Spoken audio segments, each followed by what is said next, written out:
আচ্ছা, তোমরা তোমাদের মাইক গুলো আপাতত মিউট রাখো, যদি কোনো প্রশ্ন করতে হয় দেন প্রশ্ন কইরো আনমিউট করে। আচ্ছা, একটা জিনিস খেয়াল করো যে এখানে আমরা রেকর্ডিং অন করে দিচ্ছি।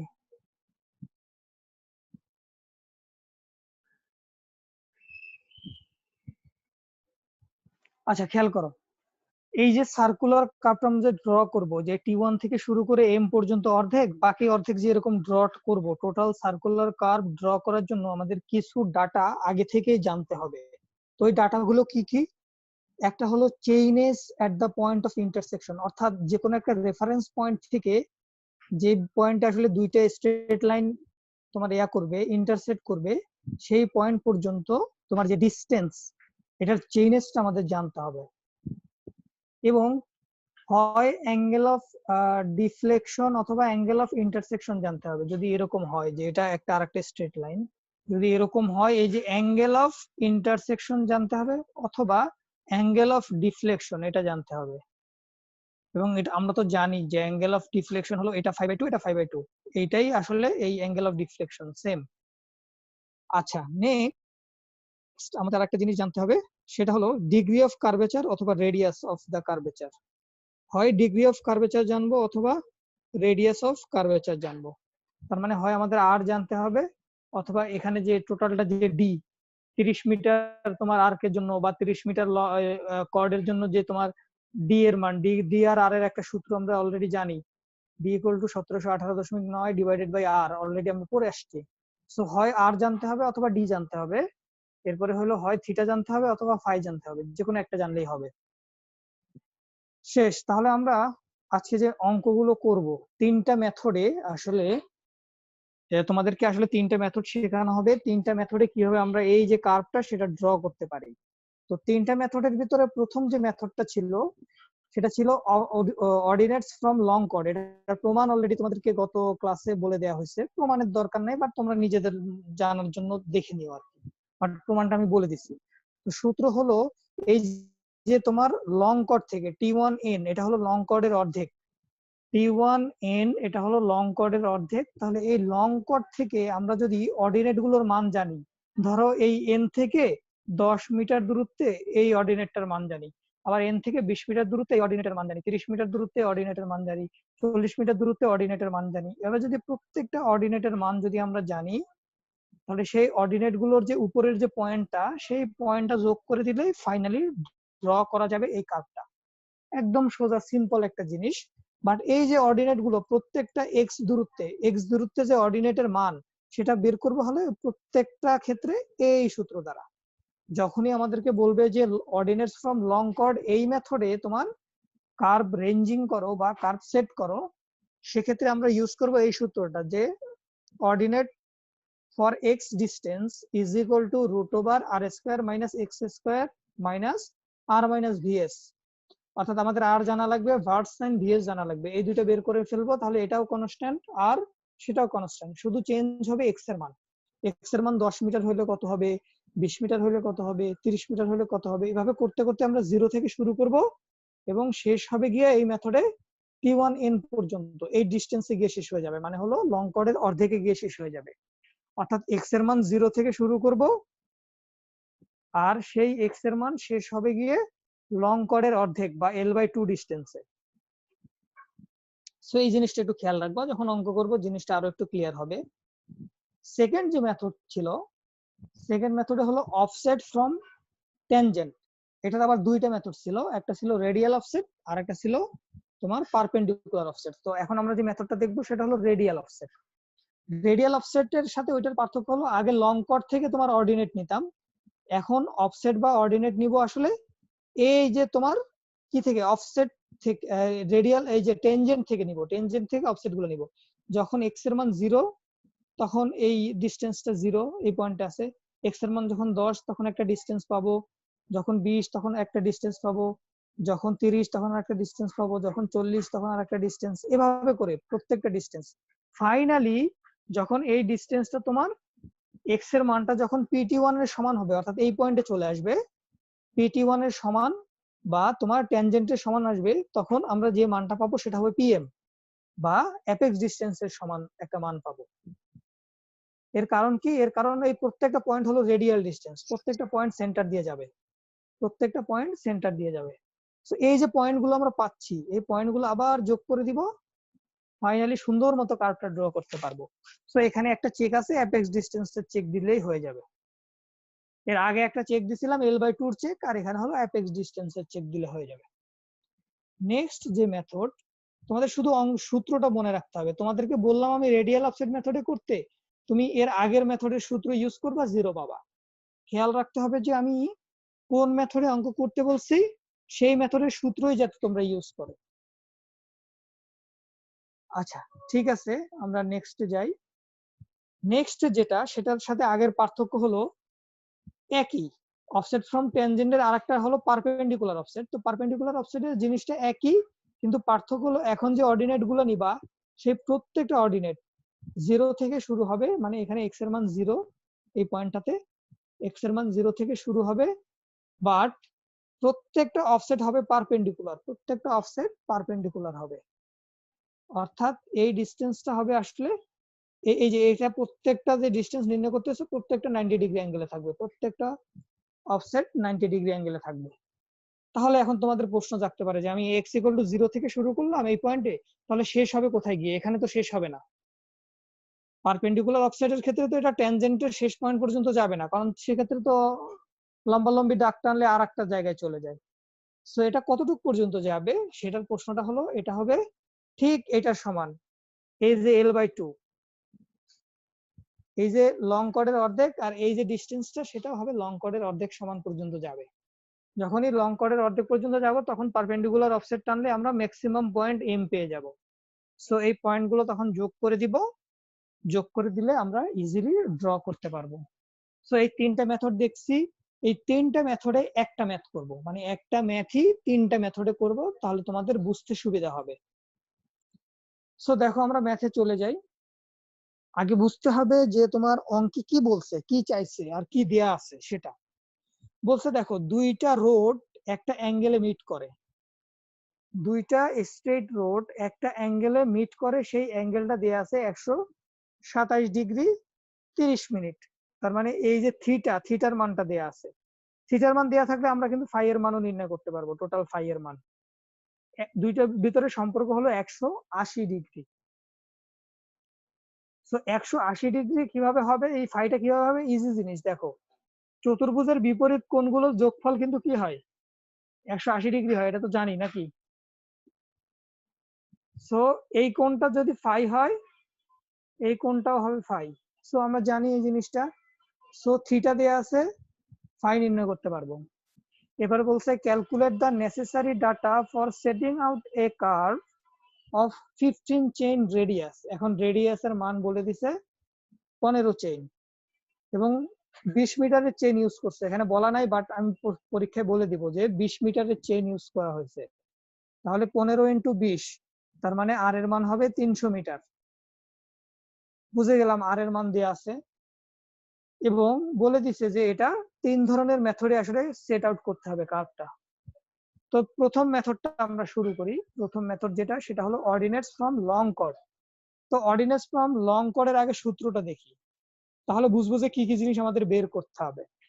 শুরুতে দেখো সূত্রে আর আছে, আরটা বের করে নিলাম, 15 চেইন, 15 × 20, 300 মিটার হয়ে গেল। যেহেতু আমাদের ফাইটা নাই সরাসরি দেয়া, বাট থিটা দেয়া আছে, সো থিটা বের করতে হলে আমাদের কি, ফাই বের করতে হলে ফাই ইকুয়াল টু হবে 180 ডিগ্রি মাইনাস থিটা। করে দিলাম থিটার মানটা, পেয়ে গেলাম ফাই এর মান।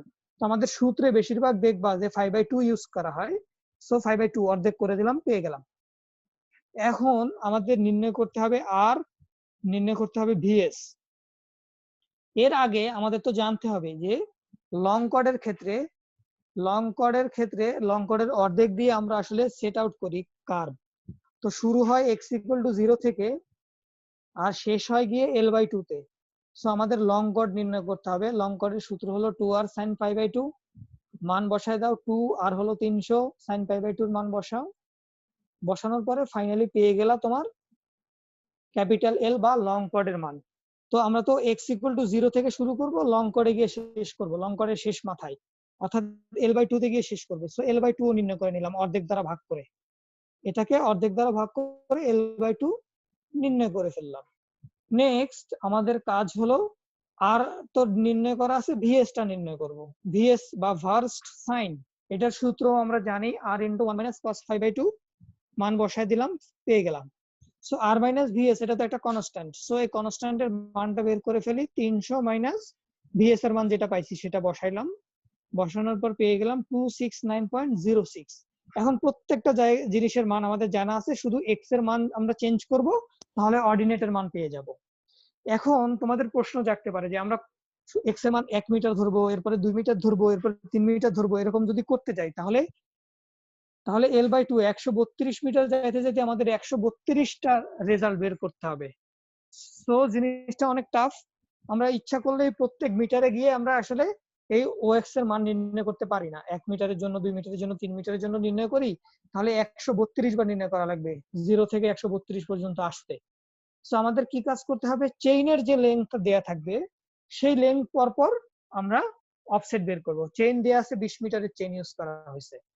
সো 20 মিটার পরপর আমরা অফসেট নিব। জিরোতে যখন অফসেট নিব তখন সেটা হবে, দেখো এখানে তুমি x এর মান 0 বসাও, r² আর রুটে কাটা যাবে r - r। সো আর কাটাকাটি যাবে, মাইনাস আর মাইনাসে মাইনাসে প্লাস, থাকবে শুধু VS। তার মানে যখন x এর মান 0 তখন আসলে অর্ডিনেটের মান হলো VS এর সমান, মানে 30.94, যেটা অলরেডি বের করে ফেলছি আমরা। এরপরে একটা জিনিস খেয়াল করো, সেটা হলো যখন x এর মান 20 মিটার পরপর নিব, এখন বলে দিচ্ছি যে কেন 20 মিটার পরপর নিচ্ছি। চেইনের লেন্থ যেটা, সেই যদি চেইনের লেন্থ 30 মিটার হতো তাহলে অফসেটের মান নিতাম 30 মিটারে, 60 মিটারে, 90 মিটারে, এরকম করে। যেহেতু তোমার চেইনের লেন্থ 20 মিটার আছে, 20 মিটার পরপর আমরা মানটা নির্ণয় করব। সো x এর মান 20 বসাও, 20 বসাইলে O20 এর মান পাইলা 30.27। x এর মান এবার 40 বসাও, তার মানে 28 পাইলা। 60 বসাও, 24 পাইলা। 80 বসাও, 20 পাইলা। 100 বসাও, 13 পাইলা। 120 বসাও, 5.989 পাইলা। এরপরে 140 আসার কথা ছিল, বাট 140 আসলো না। কারণ কি? কারণ আমাদের x = 0 থেকে শুরু করে x = 0 থেকে শুরু করে x = L/2 পর্যন্ত হতে হবে। এখন L/2 তো আছে 32, 132-এ। সো আমরা ইচ্ছা করলে 140 পর্যন্ত যাইতে পারবো না। সো 120 এর পর 140 না হয়ে হয়েছে x এর মান 132.69। তখন দেখবা জিরোর কাছাকাছি একটা ভ্যালু আসবে, দেখবা যে 0.008, 0.009, ওই টেন্স টু জিরোই ধরা যায়, সেটা জিরোই। সো তোমাদের এরকম মান আসতে পারে জিরোর কাছাকাছি, একদম কাছাকাছি আসলে সেটা জিরোই ধরে নিবা। সো ফাইনালি আমরা কার্ভটা কিভাবে রেঞ্জ করব, এই ফিগারটা দিতে হবে না। আমি এখন যে ফিগারটা তোমাদেরকে দেখাবো সেটা পরীক্ষায় দিতে হবে না, পরীক্ষায় শুধু এই একটা লাইন লিখে দিলে হবে যে কার্ভের অর্ধেক আমরা এভাবে রেঞ্জ করতে পারি, বাকি অর্ধেক সিমিলারলি রেঞ্জ করা যাবে, সেটা বলে দিলেই হবে, বাকি অর্ধেক আর রেঞ্জ করা লাগবে না। বাট এই জিনিসটা আসলে কি করলাম আমরা এতক্ষণ ধরে, যদি একটা ডায়াগ্রামে আমরা না দেখি তাহলে তো বুঝবো না যে আসলে আমরা কি করলাম, এই কার্ভটা কিভাবে রেঞ্জ করলাম। এখন যে ফিগারটা দেখাবো সেটা পরীক্ষায় দেখাইতে হবে না, পরীক্ষায় শুধু আগের স্লাইড পর্যন্ত দেখাবা একটা মেথডের জন্য। সো দেখো, শুরুতেই আমরা একটা রেডিয়াস জানছি, একটা কার্ভেচারের রেডিয়াস জানছি, লং কর্ডের অর্ধেকের মানটাও নির্ণয় করে ফেলছি। এখন লং কর্ড থেকে 20 মিটার পর পর ডিস্টেন্সে আমরা অফসেট নিছি। প্রথম জিরোতে হলো তোমার ছিল 30.94, জিরোতে ছিল 30.94, সেটা তোমরা মার্ক করে নিবা। 20-এ তুমি যেটা পাইছো, 20 মিটার পরে পাইছো 30.27। 40 মিটার দূরত্বে গিয়ে পাইছো 28.26। এরপরে 60-এ গিয়ে পাইছো 24.88। এরপরে 80-তে গিয়ে পাইছো 20.08। এরপরে 100-তে গিয়ে পাইছো তোমার 13.87। এরপরে 120-এ গিয়ে পাইছো তোমার 5.89। এরপরে 132-এ যখনই অর্ধেক হয়ে গেছে, L/2 সমান হয়ে গেছে, তখনই পাইছো 0। এখন প্রত্যেকটা পয়েন্ট যদি যোগ করে দাও, কার্ভের অর্ধেক ড্র করে ফেলতে পারবা। সো একইভাবে বাকি অর্ধেকও ড্র করতে পারবো আমরা কার্ভের। সো সেটাই বলে দিবা এর আগের ক্লাসে, এই জিনিসটা কিন্তু দেখানোর প্রয়োজন নাই। পরীক্ষায় কেউ যদি দেখাও প্রবলেম নাই, বাট না দেখাইলেও তোমাদের মার্কের কোনো হেরফের হবে না, কারণ এটা দেখানোর দরকার নাই, প্রয়োজন নাই, আগের পর্যন্ত দেখাইলে হবে। সো পরবর্তী একটা মেথডে আমরা অঙ্কটা করব। পরবর্তী মেথডটা হলো রেডিয়াল অফসেট মেথড। সো এই মেথডে অঙ্ক করার আগেও আমরা জানি যে এক্স এর মান 0 থেকে শুরু হয়ে এক্স এর মান হলো তোমার ট্যানজেন্ট ডিসটেন্স পর্যন্ত হবে। আবারও বলতেছি, এক্স এর মান 0 থেকে শুরু হয়ে রেডিয়াল অফসেটে ট্যানজেন্ট ডিসটেন্স পর্যন্ত হবে। সো এই ক্ষেত্রে আমরা ট্যানজেন্ট ডিসটেন্স T1P বা T2P নির্ণয় করব। সূত্র তো জানি r10π/2, মান বসাই দিলাম r10π/2। তাহলে জানলাম যে এক্স এর মান শুরু হবে 0 থেকে আর এক্স এর মান শেষ হবে গিয়ে 147-এ। 20 মিটার পর পর আমরা এখানেও অফসেট নিব। এখন 20 মিটার পর পর যে অফসেটটা নিচ্ছি, সূত্রটা তো আমাদের জানাই আছে। সূত্রটা কি? সূত্রটা হলো x² + r² - r √x² + r²- r। বাকি সবগুলো মানই আমাদের জানা আছে। সো এক্স এর মান 0 বসাও, মান পাবা 0। এক্স এর মান 20 বসাও, মান পাবা 1। যতই এক্স এর মান বাড়তে থাকবে ততই তোমার অফসেটের মানও বাড়তে থাকবে।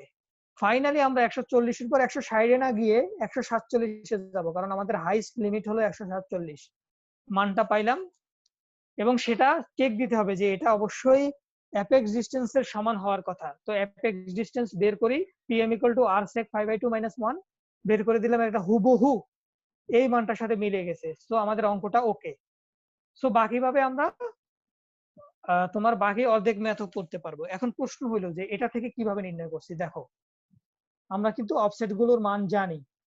20 মিটার পর পর অফসেট গুলোর মান অলরেডি আমরা জানি। এখন কিভাবে আঁকবো? আগের মতো আমাদের কার্ভটা যদি আঁকতে হয়, আমাদের একটা রেডিয়াস লাগবে।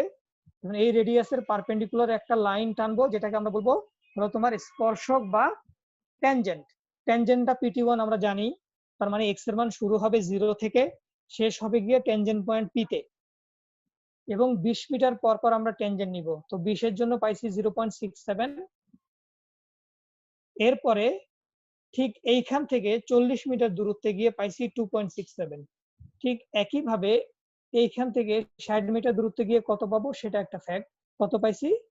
পাইছি হলো তোমার 5.94। 80 মিটার দূরত্বে গিয়ে পাইছি তোমার কত? তোমার 10.48।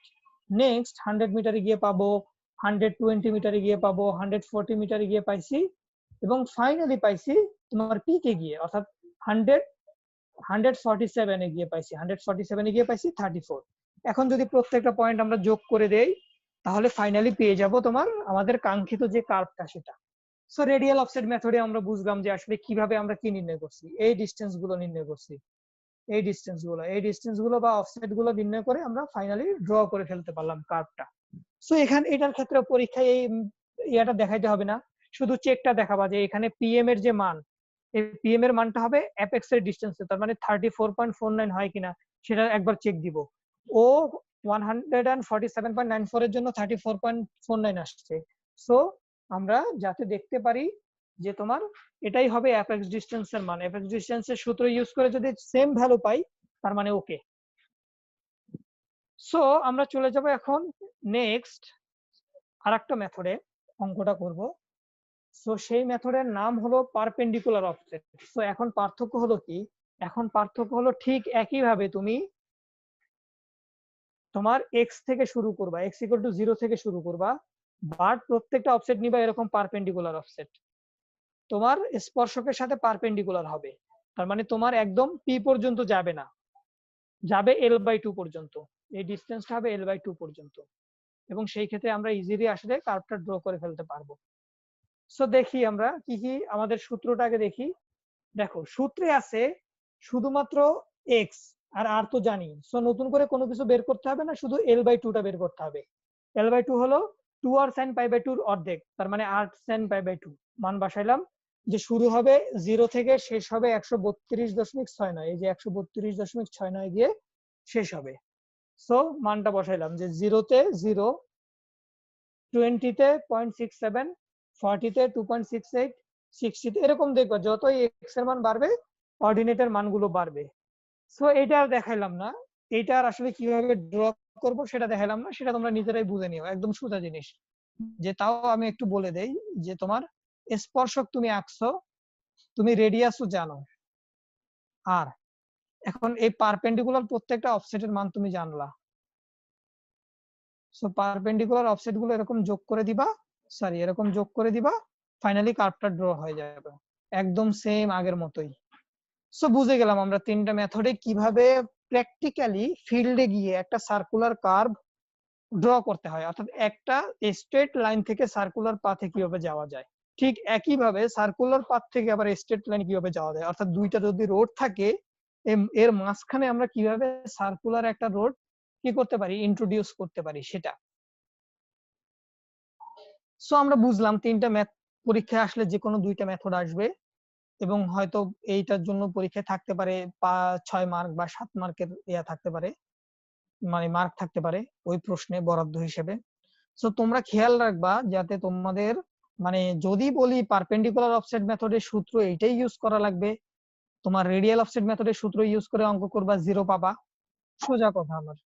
তুমি অঙ্ক যতই তুমি সঠিক করো, বাট তোমার যে মেথডে আমি অঙ্কটা করতে বলছি ঠিক সেই মেথডে অঙ্কটা করতে হবে, সূত্রটা সেই মেথডের সূত্র ইউজ করতে হবে।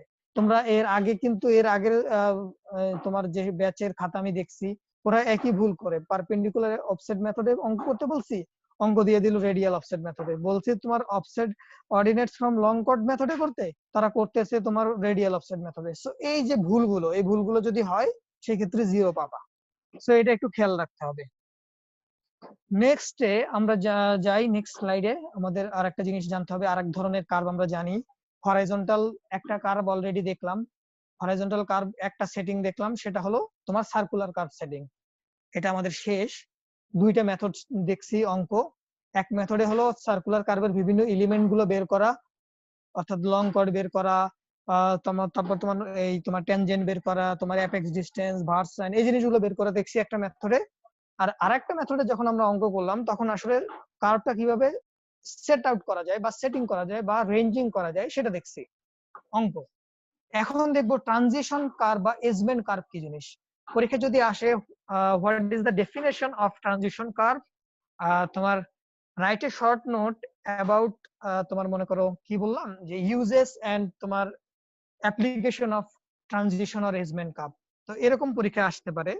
সো এটা যদি আসে একটা জিনিস খেয়াল রাখবা, সেটা হলো তোমার যে এখানে কি কি আসলে চাচ্ছে প্রশ্নে আর কি কি আমরা দেখতেছি সেটা খেয়াল করবো।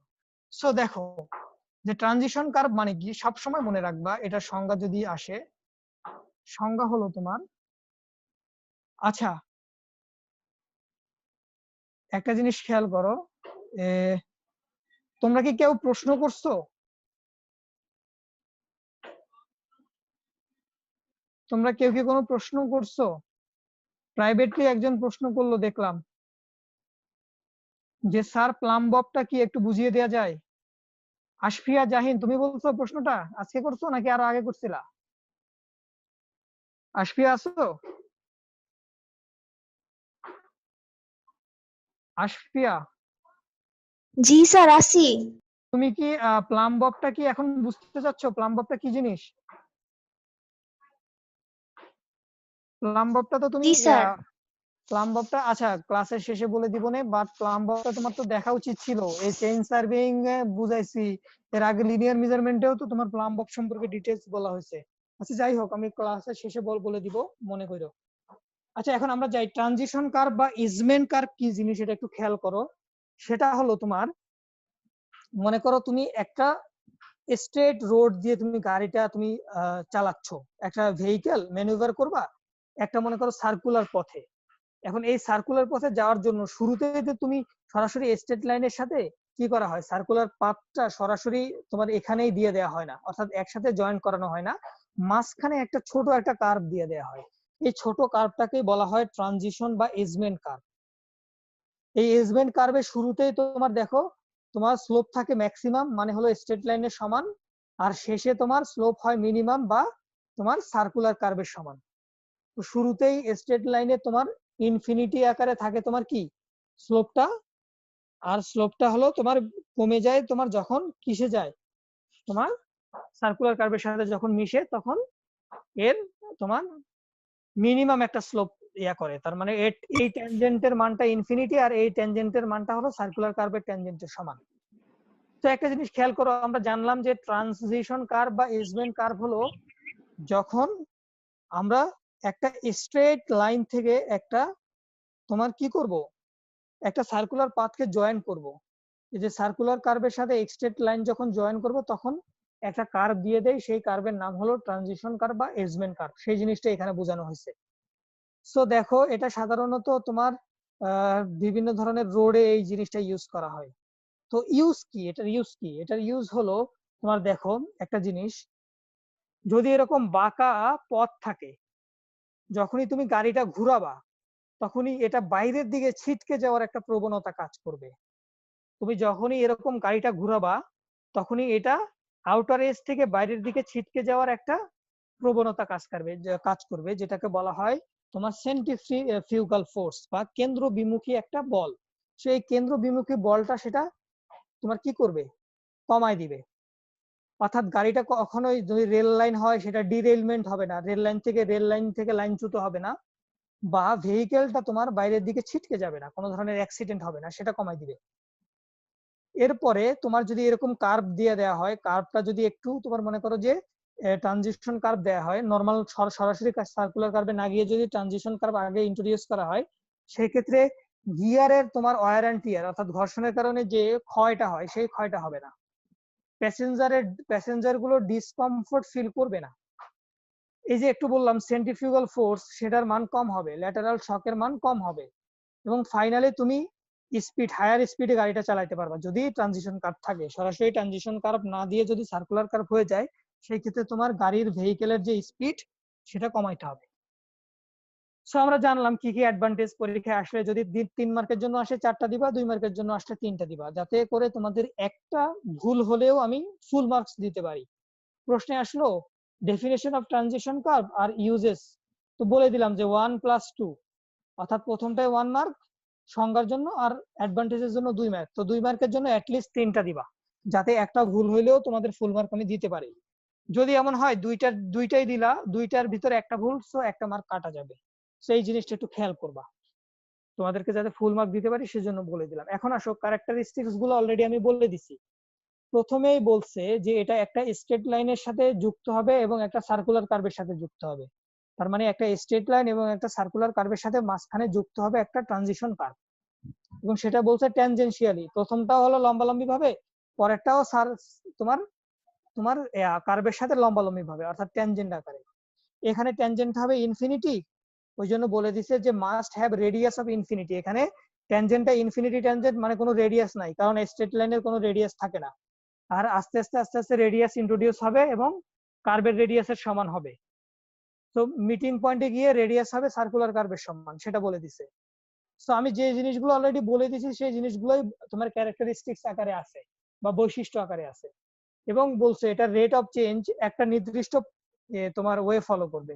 কথার কথা তোমার এই কার্ভটা ধরো 1% তোমার গ্রেডিয়েন্টে তোমার কি হচ্ছে, চেঞ্জ হচ্ছে, সরি গ্রেডিয়েন্টে না, কার্ভেচারের পরিমাণ তোমার 1%, মানে হলো তোমার মনে করো যে এখানে 100 মিটার গেলে এখানে আসলে সরে যাচ্ছে 1 মিটার, আবার মনে করো 100 মিটার গেলে সরে যাচ্ছে 1 মিটার, 1%। আর যদি 2% হয় তাহলে 100 মিটার গেলে 2 মিটার সরে যাবে, আবার 100 মিটার গেলে 2 মিটার সরে যাবে। সো 2% তোমার কার্ভেচার আছে না 1% কার্ভেচার আছে সেটার উপর নির্ভর করবে যে কতটুকু সরে যাচ্ছে। সো এই জিনিসগুলো আসলে পরীক্ষায় আসলে লিখবা ক্যারেক্টারিস্টিক্স। তো ক্যারেক্টারিস্টিক্স গুলো বললাম, এখন আসলে যে সুপার ইলিভেশন বা তোমার কান্ট, যে সুপার ইলিভেশন বলা হয় রোডের জন্য আর কান্ট বলা হয় তোমার রেলওয়ের জন্য। সো জিনিসটা কি একটু ফিগার দেখলে আমরা বুঝতে পারবো। যখনই একটা সার্কুলার পথে দেখো একটা ট্রেন লাইন এভাবে ঘুরে আসতেছে, ট্রেন লাইনটা এভাবে ঘুরে আসতেছে, তো ঘুরে আসার সময় সে একটা সার্কুলার পথে আসতেছে। তো সার্কুলার পথে যখনই ঘোরার চেষ্টা করবে তখনই সে এই বাইরের দিকে ছিটকে যাওয়ার একটা প্রবণতা মানে সেন্ট্রিফিউগাল ফোর্স কাজ করবে। যখনই খুব দ্রুত ভাবে সে আসলে যখন এই সার্কুলার পথে আসবে, বা গাড়ির ক্ষেত্রেও যখনই সে একদিক থেকে আরেক দিকে যাবে, যখনই সার্কেল থাকবে তখনই সে বাইরের দিকে সেন্ট্রিফিউগাল ফোর্সটা কাজ করবে তার, অর্থাৎ বাইরের দিকে সে সরে যাওয়ার চেষ্টা করবে। সো এই যে ফোর্সটা, সেই ফোর্সটা কমানোর জন্য আউটার এজটা উপরে উঠায় দেওয়া হয়। এই যে দেখো আউটার এজটা উপরে উঠে দিছে, উঁচুতে আছে, আর ইনার এজটা ঢালুতে বা নিচুতে আছে। সো এই যে আউটার এজটা উপরে উঠানো এটাকে বলা হয় সুপার এলিভেশন, বা রেলওয়ের ক্ষেত্রে বলা হয় কান্ট। রেলওয়ের ক্ষেত্রে যেটাকে কান্ট বলা হয়, তোমার রোডওয়ের ক্ষেত্রে সেটাকে বলা হয় সুপার এলিভেশন। অর্থাৎ একটা নির্দিষ্ট স্লোপে আউটার এজটা উপরে উঠাই দিলাম, এটাকে বলা হয় সুপার এলিভেশন। নেক্সট ম্যাথে আমরা ব্যাংকিং কোন বলা হয় না বুঝি নাই। স্যার? ওই যে ব্যাংক বলা হয় যে ব্যাংকিং না না না না, ব্যাংক তো হলো তোমার মনে করো যে ব্যাংকটা কি, ব্যাংক হলো তোমার মনে করো এই যে এমব্যাঙ্কমেন্ট কে ব্যাংক বলে নরমালি। অর্থাৎ তুমি যদি কোনো ইয়া করো, অর্থাৎ তুমি যদি তোমার মনে করো যে ফ্লাড আসতেছে, ফ্লাডের জন্য তুমি একটা এমব্যাঙ্কমেন্ট ক্রিয়েট করলা, সেটাকে ব্যাংক বলে। ব্যাংক মানে কি, ব্যাংক তো সাধারণত কি, ঢালু থাকলে যেটা আর কি। না না না, ঢালু থাকলে সেটা ব্যাংক বলে না। সেটা হলো তুমি যেটা বলতেছো সেটা হলো ধরো মনে করো এরকম একটা ব্যাংক, একটা রোডওয়ে এমব্যাঙ্কমেন্ট বলে, সেটা না। আমরা বলতেছি তোমার যখনই তোমার এরকম কার্ভেচার থাকবে তখনই আউটার এজটা একটু উপরে উঠাই দিবে, আর ইনার এজটা থাকবে একটু নিচে। এই যে উঠানোটা, এই উঠানোটাকে বলা হচ্ছে সুপার এলিভেশন। সুপার এলিভেশনের কাজ কি সেটা একটু খেয়াল করো। সুপার এলিভেশনের কাজ হলো এই যে হুইলের প্রেসারটা কমাই দিবে। কারণ কি, যখনই উপরের দিকে উঠে যাবে তখনই দেখবা যে তোমাদের নিচের দিকে গ্র্যাভিটির কারণে তোমার ভেহিকেলটা যতই, আমরা একটু প্রমাণ দেখবো, প্রমাণ দেখলে আরো ক্লিয়ার হবে। ভেহিকেলের তোমার নিচের দিকে একটা গ্র্যাভিটি কাজ করবে, সেটার কারণে সে আসলে কি করবে, তার সেন্ট্রিফিউগাল ফোর্সটা বাইরের দিকে চলে যাওয়ার চেষ্টা করবে। বাট এই গ্র্যাভিটির কারণে এখানে একটা পুল কাজ করবে, যে পুলের কারণে বা যে টেনশনের কারণে সে আসলে বাইরের দিকে ছিটকে যাবে না, এটার পরিমাণ কমায় দিবে, নিউট্রালাইজ করে ফেলবে। সো তোমার এখানে বলছে যে আউটার হুইলে তোমার এক্সেসিভ তোমার ওয়ার অ্যান্ড টিয়ার মানে ঘর্ষণের কারণে যে ক্ষয় প্রাপ্ত হওয়া সেটা হবে না। কারণ কি, কারণ হলো তুমি অলরেডি উপরের বাইরের সাইডটা উপরে উঠাই দিছো, যার কারণে সেটা ফোর্সটা কমাই দিবে। এবং ভেহিকেলকে ডিরেলমেন্ট বা টপলিং এর ক্ষেত্রে এটা সহায়তা করবে। তার মানে আমরা জানলাম যে এজমেন্ট কার্ভ দেওয়ার সময় যদি আমরা সুপার এলিভেশন দিয়ে দেই, সেই ক্ষেত্রে তোমার তোমার লাইনচ্যুত হবে না। সেটা হলো তোমার ট্রেন লাইনচ্যুত হবে না, ডিরেলমেন্ট হবে না, অথবা গাড়িটা তোমার কি করবে না, বাইরের সাইডে ছিটকে যাবে না, বা কার থেকে ছিটকে যাবে না, সেটা বুঝলাম। অথবা বললো এটা হাই স্পিড এনাবল করে, আমরা ইচ্ছে করলে বেশি স্পিডে ওইখানে চালাতে পারবো যদি যথেষ্ট পরিমাণ সুপার এলিভেশন দেয়া থাকে। সো এই জিনিসগুলো জানলাম। ড্রেনেজের ক্ষেত্রে তোমার কাজ করে একটা সাইড উপরে আর একটা সাইড নিচে। সো ইজিলি তোমার যদি কোনো বৃষ্টি হয় সেই ক্ষেত্রে তোমার পানিটা যেদিকে ঢালু সেদিকে চলে যেতে পারবে। সো এই জিনিসটা হলো আমাদের কিছু ইউজ। ফাইনালি আমরা নেক্সট ক্লাসে দেখবো সুপার এলিভেশন বা কারেন্টের প্রমাণ দেখবো, যে আসলে একটা গাড়ি এরকম উপরের সাইডে উপরে উঠাই দিলে আসলে কিভাবে বাইরের যে ফোর্সটা কাজ করবে, সেন্ট্রিফিউগাল ফোর্স এফসি, সেটাকে কিভাবে নিউট্রালাইজ করে সেটা আমরা নেক্সট দিন দেখবো, এবং এটা নিয়ে একটা ম্যাথও দেখবো। সো আজকে তোমাদের এই পর্যন্ত থাকবে। স্যার হ্যাঁ বলো। স্যার ক্লাস শেষ হয়ে গেছে, স্যার একবার একটা রিভিউ ক্লাস দেন স্যার, যদি এই চ্যাপ্টারটা শেষ হয়ে যাওয়ার পর স্যার। এই চ্যাপ্টার শেষ হলে, হ্যাঁ এই চ্যাপ্টার শেষ হোক, তাহলে আমরা এই চ্যাপ্টারের আরো তো অনেক কিছু আছে, শেষ হওয়ার পর দেখবা যে এরপরে এইটা একটা ম্যাথ আছে আর তোমার ভার্টিক্যাল কার্ভের একটা ম্যাথ আছে। সো এই দুইটা ম্যাথ শেষ হওয়ার পর ফাইনালি একটা রিভিউ ক্লাস নিব না, ঠিক আছে? রিভিউ ক্লাস নিব বলতে হলে তোমাদের কার কি প্রবলেম আছে সেটা বলবা, সেটা আমি তোমার সলিউশন দিয়ে দিব। আর স্যার একদম ভার্সিটির শুরুতে স্যার জিআইএস আর ওগুলো পড়ছিলাম স্যার, ওগুলো মনে একটা ওগুলো একবার যদি বুঝে দিতেন আরেকবার। আচ্ছা তোমরা বলতেছো জিআইএস এর কথা, তাহলে আমি তাহলে জিআইএস বা অন্য গুলো আরেকবার রিভিশন নিব, বাট সেটা হবে টোটাল সিলেবাসটা শেষ হওয়ার পরে। টোটাল সিলেবাসটা শেষ হওয়ার পরে, কারণ এখনো দুইটা চ্যাপ্টার আমাদের অলরেডি বাকি। সেই দুইটা চ্যাপ্টার শেষ করার পর আমরা একটা রিভিউ ক্লাস